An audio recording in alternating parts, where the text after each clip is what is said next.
The Orbital update for No Man's Sky is here and live. I'm Controlled Chaos, and in this video I'm going to go over the main features that are in this, and you will want to stay till the end. It is amazing. Let's get started. First off, space stations. The new space stations that were leaked last year are here. And the great thing is there's a lot to them. They are now randomly generated. Not just the exteriors, but the interiors. The interiors will reflect what race controls that space station. There's a huge amount of lighting and visuals that change and things like that. So it's no longer you know exactly where to go on the space station because of them being randomly generated inside. You'll have to wander around to find interesting new details and looks and feels and things like that. That's really nice.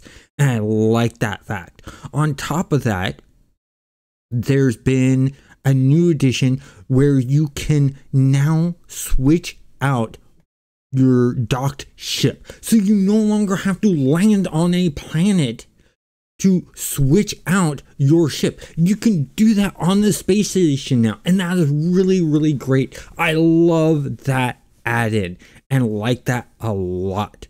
It adds more to it. On top of that, they've added in stuff for fleet missions. So you know how you go to your freighter and you set up your fleet missions to go and bring back things, whether it be units, nanites, resources, things like that. Well, while they're away, the freighter can contact you while you're on your spaceship and communicate with you.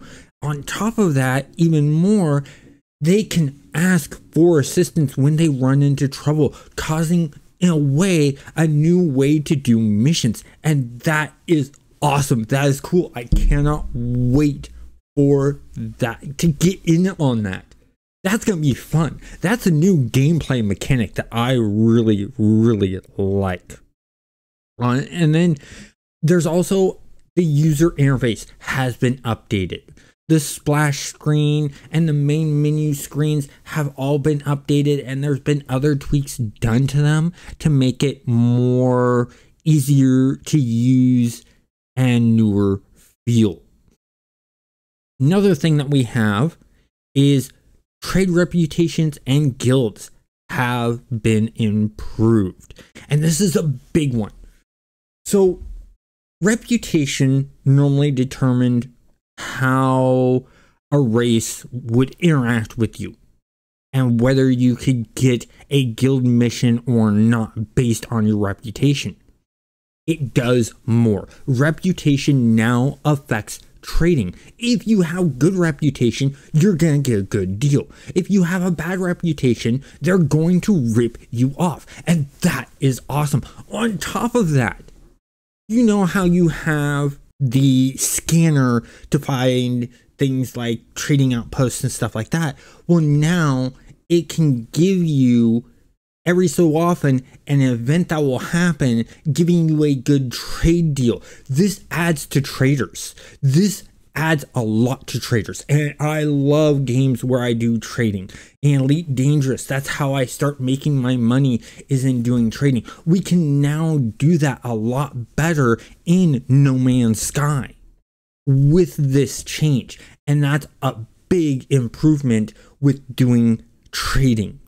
The reputation, great add. The fact that we get these events to get a trade deal that's really good, even better. More gameplay features added like this are awesome, and I love it a lot. Now, we talked about space stations have a new look. Well, guess what?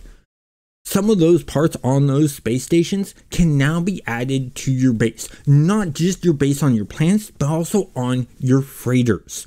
You can really add in some cool things. They got new shelvings, new lightings, new robotic arms that move around that you can hang off the ceiling, and things like that that just add a lot to the game and make it very, very interesting. So base builders, you got something there to play around with. The very final thing I want to talk about, ship sky improvement, ship customization. On the space stations, you now can go to the terminal where you normally go to deconstruct a ship, and you can now choose parts from that ship to save, to create and customize the look of your ships. We're talking the cockpit, the engines, and the wings. But there's more to that than just those. If you go to the Starship mods vendor, there's a new type of mod in there, and that mod is the reactor. Based on the reactor you get determines the class of your ship.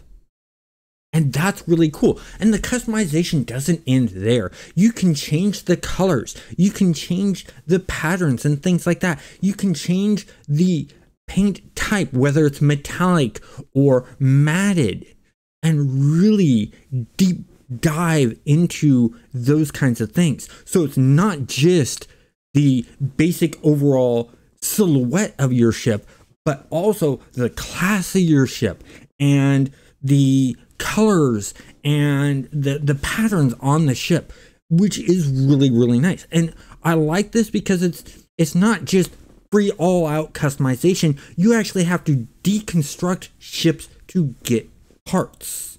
So this still keeps and lets ship hunters hunt for ships to find the parts that people are looking for. So I think that's a nice add-on because it's not abandoning ship hunters, but it's allowing people to customize their ships. I think this is a nice 50-50 split. Overall, this update is amazing. We get so much to do in this update. I really, really like it. What are your thoughts on the update? Comment down below, let me know, and have a great day.